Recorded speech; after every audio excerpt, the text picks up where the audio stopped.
काम को और घर को किस तरीके से आप प्रायोरिटी देती हैं? और देखिए, आपने तो आंसर दे दिया, कुछ ही नहीं बदलता है। और सच में कुछ नहीं बदला है। जब मैं घर पे होती हूँ, ऑब्वियसली मैं घर को देख के रखती हूँ। मैं जब शूट में जाती हूँ, अगर राज घर पे है, so it's, I think it's most of the marriages nowadays, at least the city marriages are marriages of equality. But I am playing a very interesting character, जो कि जो जंगलों में जाती है, वो डॉक्टर है, और फिर उनको सरजू मिलते, आदित्य का कैरेक्टर मिलता है। And then how she also becomes a part of Sarju's journey. असल में जिस जंगल में वापस से शूट करने जाने वाले थे, वहां एक टाइग्रेस ने बच्चा दे दिया, छोटा अच्छा। था। तो इसलिए फिर वहां परमिशन हमको नहीं मिली, हाँ, क्योंकि वो सेंसिटिव हो गया था वो इलाका थोड़ा सा। तो मेरा वाला पोर्शन जो है वो यहीं बोरीवली में हुआ ज्यादा, और फिर रोमेनिया में हुआ कई सारा। काफी सालों बाद हिंदी सिनेमा में कोई असल में असली वाटरफॉल से जंप मार रहा है, क्योंकि आजकल ये काम सीजी से होता है। तो वो काफी इंटरेस्टिंग एक्सपीरियंस रहा। जो मेरे साथ थे, जो मेरे भाई प्ले कर रहे हैं, नकुल सहदेव, वो एक कमाल के एक्टर तो है ही, लेकिन बड़े डेयर डेविल किस्म के इंसान है। तो मैं तो मतलब ऐसे कि मुझे आप बोलो कि 10 माले वाले वाटरफॉल से आप गिरो तो मतलब मेरे लिए तो थोड़ा ज्यादा हो जाता है, लेकिन उसको देख के, उसकी हिम्मत को देख के मुझ में भी हिम्मत आ गई, और फिर हम करते गए 10 12 15 बार। भारत टाइम्स ऑनलाइन और नव भारत टाइम्स एंटरटेनमेंट, और इस समय हमारे साथ हमारे बेहद खास मेहमान है आर्या पार की पूरी टीम, पत्रलेखा, आदित्य और सुमित व्यास। आप तीनों का बहुत बहुत स्वागत है और ढेर सारी शुभकामनाएं। आपका जो पहला टीजर आया है वो खूब देखा दिखाया जा रहा है और ऐसा लग रहा है और देखा जाए। स्वागत, शुभकामनाएं। शुक्रिया। Thank you, thank you. तो सबसे पहले टीजर तो देख लिया गया है कि बहुत नदी, पहाड़, जंगल, रहस्य, रोमांच, मौत, इस सब की बात हो रही है। सुमित, आपके शब्दों में आर्य पार। बहुत अच्छी कहानी, बहुत अनोखी कहानी है। इतना बड़ा कैनवस है इस कहानी का। तो शुरू होती है एक ट्राइब से जो एक खास जंगल में रहते हैं, और उनका रहन सहन, उनका जो अप्रोच है जिंदगी को लेकर, वहां से। और जाती है all the way to Romania. इसके बीच में एक्शन है, चेज है, वो सारी चीजें हैं। बट मुझे लगता है कि इसका जो दिल है कहानी का, वो फिर भी एक बड़ी, क्या कह सकते हैं, एक सरल बात कहना चाह रहा है ना। वो सबसे मुश्किल है लिखना, कि आप इतने बड़े कैनवस का एक प्रोजेक्ट बनाएं और उसमें एक सरल बात कहने की कोशिश करें। तो आई थिंक वो इसकी यूएसपी है। आप कह रहे हैं सरल बात है, लेकिन टीजर में किसी को मार डालने की बात हो रही है। हम्म। जी, जी। तो मारने में क्या, किस तरह की सरलता है? अ, इफ आई मारने में, हाँ हाँ हाँ, ये बात सॉरी, है। I just sorry for cutting in. नहीं, I think unless I am mistaken, Sumit sir कह रहे हैं कि बात ये हो रही है कि आदमी अपने लोगों को, अपने परिवार को, अपने घर को कैसे प्रोटेक्ट करता है। हम्म। तो वो बात जो है, वो सरल बात है ना। उसका वो कैसे करता है, वो तो फिर कहानी है। और अगर वो हाँ, भी सरल होती तो फिर हम शो देखते ही क्यों, करते ही क्यों। लेकिन जो मुद्दा है घर को प्रोटेक्ट करने का, हाँ। रक्षक बनने का, वो आई थिंक सर कह रहे हैं कि सरल है, अनलेस। क्योंकि दो किस्म के अप्रोचेस है इंसानों की। एक वो लोग हैं जो जिस जगह पे रहते हैं, उस जगह को जेन्युइनली अपना मानते हैं, उससे प्यार करते हैं। वो जगह उनका एक हिस्सा है, उनका ही एक एक्सटेंशन है। और कुछ लोग होते हैं जो जगह, चीजें वो सिर्फ इस्तेमाल करना चाहते हैं। और उसमें करीब करीब हम सभी लोग आ जाते हैं जो सब शहरों में रहते हैं। आईपैड, ईयरफोन, इंटरनेट, सब चीजें हम इस्तेमाल कर लेना चाहते हैं ज्यादा से ज्यादा। पेट्रोल डीजल जितना भी खोद के निकाल पाए, उसका निकाल के उसको एकदम कार में डाल के फूंक दे जल्दी से। तो ये एक वो हमारी अप्रोच है। हम फटाक से सारी चीजें इस्तेमाल कर लेना चाहते हैं। जंगल भी जाते हैं तो देखते हैं यहाँ से क्या क्या इस्तेमाल कर सकते हैं, फल पत्ते, सब कुछ। जबकि वो जो लोग वहां रहते हैं, वो सिर्फ इस्तेमाल करने के लिए वहां नहीं रह रहे। वो उस जगह को वाकई में उनकी जिंदगी का, उनके व्यक्तित्व का एक हिस्सा है। वो उससे उतना ही प्यार करते हैं, वो जितना लेते हैं उतना वापस उस जगह को देने में विश्वास रखते हैं। तो पत्रलेखा, मैं आपसे शादी के बाद पहली बार मिल रहा हूँ, तो ढेर सारी शुभकामनाएं आपको शादी की। आमने सामने पहली बार ऐसे बात कर रहा हूँ शादी के बाद आपसे, थैंक यू। तो शुभकामनाएं। और पहला सवाल तो बनता है कि कितना जीवन बदलता है, हालांकि ऐसा कुछ होता नहीं है, लेकिन फिर भी ये सवाल तो बनता है कि शादी के बाद जीवन कैसे बदला, काम को और घर को किस तरीके से आप प्रायोरिटी देती हैं। और देखिए, आपने तो आंसर दे दिया, कुछ ही नहीं बदलता है। और सच में कुछ नहीं बदला है। जब मैं घर पे होती हूँ, ऑब्वियसली मैं घर को देख के रखती हूँ। मैं जब शूट में जाती हूँ, अगर आज घर पे है, so it's, I think it's most of the marriages nowadays, at least the city marriages are marriages of equality. Hmm, तो इस आर या पार में आप क्या कर रही हैं? ये तो आपको शो देख के पता चलेगा मैं क्या कर रही हूँ। हाँ, कोई दिख नहीं रहा है ना, तो सुमित मुझे टीजर भी दिखते हैं ना, आप दिखती हैं, मतलब तो क्या हो रहा है थोड़ा सा? करेक्ट। आई थिंक ट्रेलर का वेट कीजिए, आपको हम दिखेंगे, हम सभी दिखेंगे। But I am playing a very interesting character, जो कि जो जंगलों में जाती है, वो डॉक्टर है, और फिर उनको सरजू मिलते, आदित्य का कैरेक्टर मिलता है। And then how she also becomes a part of Sarju's journey. और काफी इंटरेस्टिंग है, क्योंकि Sangamitra has some shades that that was quite interesting for me. Aditya, आप बताइए, आपकी मुख्य भूमिका है इसमें एक तरीके से, और बहुत मजेदार रोल आपके लिए है इस पे। थोड़ा सा जितना आप बता सकते हैं, प्रकाश डाल सकते हैं, छुपा छुपा कर, दिलचस्पी बरकरार रखते हुए। जी। तो नहीं नहीं, जैसे आपने कहा, ये तो मतलब कमाल का रोल था। कहानी कमाल की थी। ये दुनिया इतनी नई है, मैंने तो पहले ज्यादातर देखी नहीं है इंडियन फिल्म या टेलीविजन पर। तो मेरे लिए तो बहुत ही मतलब दिलचस्प मामला था। फिर सिद्धार्थ सर क्रिएटर थे, शो के शो रनर थे। इतनी कमाल की कास्ट थी, तो मेरे लिए तो मतलब कमाल का मौका था। ये as far as the character is concerned, I think Sarju ऐसा कैरेक्टर है जो अपनों से बेहद प्यार करता है, और अपने घर से, अपनी दुनिया से, अपने परिवार से, अपने लोगों से इतना प्यार करता है कि उस पे कोई हमला हो या कुछ थ्रेटनिंग हो, तो वो खड़ा होकर और फिर तो कोई भी हद तक जाएगा, है ना। तो हम यही देख रहे हैं, हम देख रहे हैं कि प्यार भी कैसे इतने इंटेंस रिएक्शन को क्रिएट कर सकता है। You know what I am saying. तो आई थिंक वो मेरे लिए काफी इंटरेस्टिंग था, द फैक्ट दैट वो ये कैरेक्टर एकदम जैसे कहते हैं ना, नो होल्ड्स बार्ड, बट वो उस मुकाम तक पहुंचता कैसे, और वहां पहुंचने के बाद भी उसकी क्या जर्नी होती है। तो आई थिंक वो मेरे लिए बहुत दिलचस्प मामला था। और जैसे मैंने कहा, इतने so early on in my career ऐसा मौका मिलना, तो मतलब मैं बहुत बहुत शुक्रगुजार हूँ इस बात। सुमित, हमने थोड़ा थोड़ा जान लिया है संघमित्रा किस मिजाज की है और सरजू कैसा है। आदित्य दत्त के बारे में कुछ बताइए।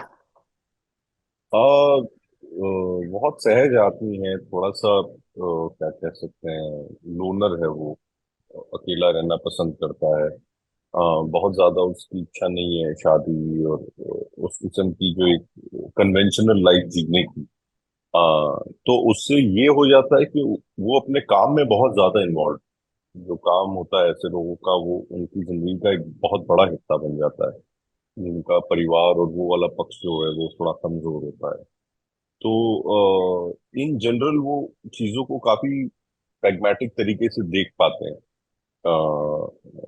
वैसा अफसर नहीं है पुलिस वाला कि जो जीप में आएगा और जीप घूम रही है पीछे और आके उसने बम फोड़ दिया। वैसा वाला तो नहीं है ये सीबीआई क्राइम ब्रांच से रिलेटेड है। ज्यादा सोचता है कि चीजों को, सवाल ज्यादा पूछता है कि अगर ऐसा हो रहा है तो क्यों हो रहा है, क्योंकि उनकी फितरत वैसी होती है।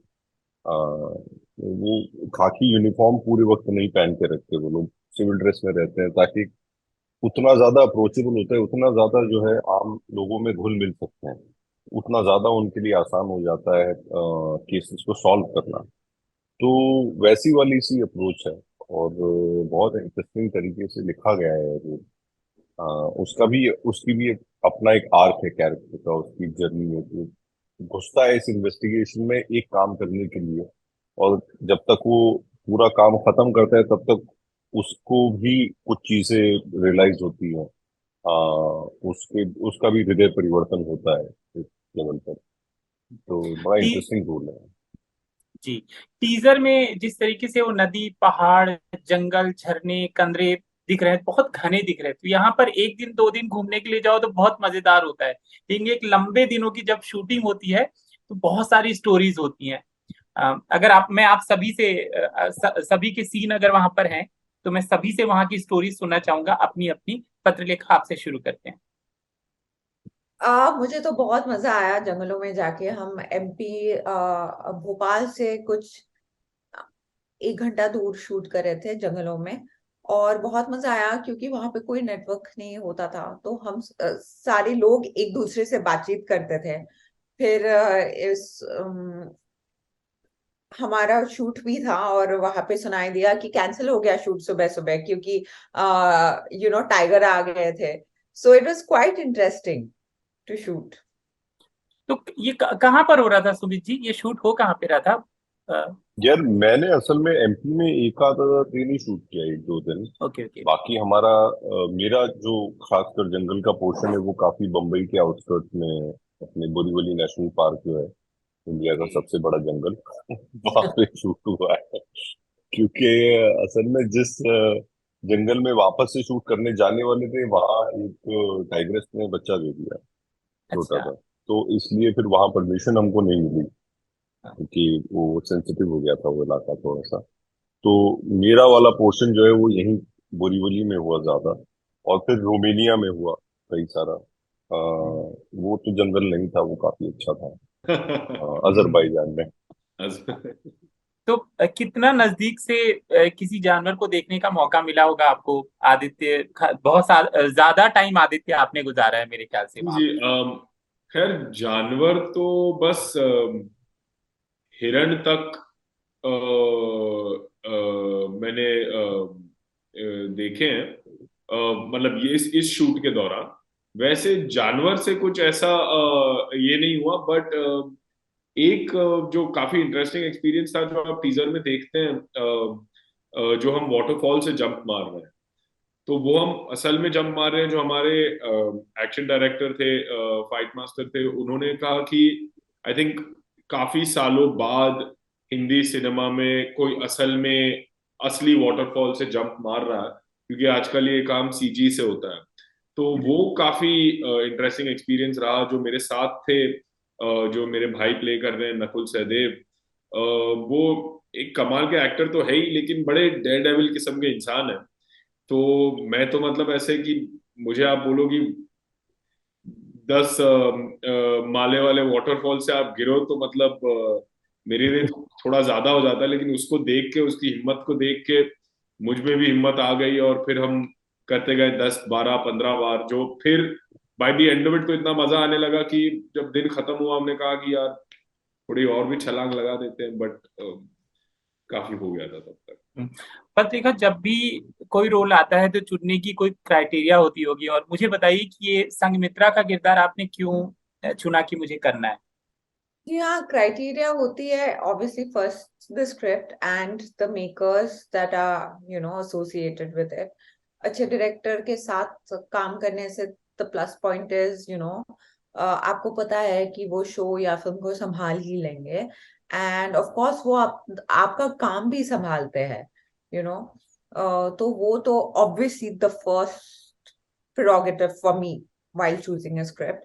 Second, Sangamitra का जो कैरेक्टर है, actually more than that, I was so connected with the story. ऐसी कहानी पहले एटलीस्ट मैंने नहीं देखी है इंडियन ओटीटी प्लेटफॉर्म में। तो ये एक नई कहानी है, but it has the same emotions, the same vulnerability. It's a very human story. Sanghamitra की एक जर्नी है, तो वो भी मुझे काफी इंटरेस्टिंग लगी, जो कि मैं अभी नहीं बता सकती, आपको देखना पड़ेगा शोज के लिए। एंड तो ये मुझे काफी अलग करने के लिए मिला। एंड मुझे इतने अच्छे कलाकार के साथ काम करने के लिए मिला है इस शो में। इन सब चीजों से you only nurture yourself to be a better actor. तो आप सभी लोग कह रहे हैं कि ऐसा शो हमने इंडियन ओटीटी में कभी नहीं देखा है। मुझे एक एक बात बता दीजिए कि ऐसा क्या अलग है, क्योंकि मैं उसके आगे जानना चाहता हूँ ऐसा क्या है जो हमने बिल्कुल देखा नहीं है। एक एक लाइन तीनों से। सुमित, आपकी बात। और सबसे पहला तो इसकी कहानी, जो इसकी कहानी और जिस टॉपिक पर ये शो बना है, उस टॉपिक पर कम फिल्में और कम किताबें और कम किस्से कहे जाते हैं। क्योंकि उसमें हम विलन होते हैं, हम शहर के समझदार और पढ़े लिखे लोग जो है हम विलन होते हैं, और गांव वाले हीरो होते हैं। तो ऐसी कहानियां जो है वो कम लिखना चाहते हैं लोग। तो इसलिए मुझे लगता है कि ये बहुत ही यूनिक कहानी है, क्योंकि ऐसा नहीं है कि ये उनकी कहानी है और इसमें हम विलन है, ये हमारी भी कहानी है, ये इंसानों की कहानी है। तो ये कहानी मुंबई में बेस्ड है, कहाँ पर बेस्ड है, अगर ऐसे बता पाए तो। एक फिक्टिशियस जगह है जगदलगंज करके। अच्छा, ओके, हाँ। वो और एक फिक्टिशियस ट्राइब है देगोहाट ट्राइब। तो इन ये दोनों सेंटर्स हैं कहानी के। बाकी तो कहानी फैलती है, जैसे हमने कहा ईस्टर्न यूरोप भी चले जाते हैं, तो काफी काफी फैल जाती है कहानी, but at least location wise. But it's centred in and around the fictitious places called Jagdalganj and Dego. और पत्रिका क्यों अलग है, आपकी दूसरी बात, मतलब। आई थिंक उन्होंने बता ही दिया, स्टोरी काफी यूनिक है, स्टोरी स्टोरी अलग है।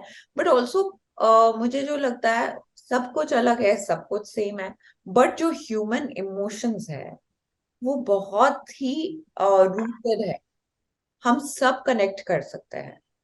सो आई थिंक वो अलग होके भी सेम है। अच्छा, किसी के पास कोई ऐसी कहानी है जो कभी ऐसे आदिवासी क्षेत्रों में गए हो, और ऐसी कोई कहानी आप तीनों में कभी सामना हुआ हो, जो आपको लगता है कि इस शो से रिलेट भी कर सकते हैं, ऐसी कहानी को हम बताकर। मतलब मैं गया हूँ, अरुणाचल प्रदेश गया था मैं, एक एक्चुअली किसी और शो के लिए। पर उस दौरान हम काफी ट्रैक भी कर रहे थे, और वहाँ के जो लोकल लोग हैं उनके साथ हम रहे, उनके घरों में उनका खाना भी खाया, जो कि बहुत स्ट्रेंज खाना था हमारे लिए। वो मसाले अलग थे, वो जंतु थे जिनको वो पका रहे थे, वो मैंने नहीं देखे थे इससे पहले। उनकी होममेड शराब भी पी हमने, जिससे एकदम मेरा 2 दिन तक माथा घूम गया। और वो actually that tribe was a tribe of archers. तो उनका जो लोकल हमने तीर कमान वो भी चलाया वहाँ। और बहुत अच्छा लगा, बहुत ही प्यार से वो मिले। ऐसा नहीं था कि वो हम शहर के लोग हैं, मोबाइल और ये सारी चीजें लेकर आए हैं तो हमसे वो दूर रह रहे थे। वो हमसे बहुत प्यार से मिले, और बिल्कुल भी ऐसा उनको कॉम्प्लेक्स नहीं था। इनफैक्ट हमें कॉम्प्लेक्स था कि यार ये कितना बढ़िया जीवन जी है। एक छोटे से गांव में, बहुत आई थिंक कुछ 400-500 साल पुराना गांव है, जो जिसमें वो अभी भी रह रहे हैं, और बिल्कुल भी उन्होंने चेंज नहीं किया। वो अनुभव तो रहा है मेरा। जी, चलिए, हमसे बात करने के लिए बहुत बहुत शुक्रिया, और ढेर सारी शुभकामनाएं इस शो के लिए आप तीनों को। थैंक यू, नमस्कार। Thank you.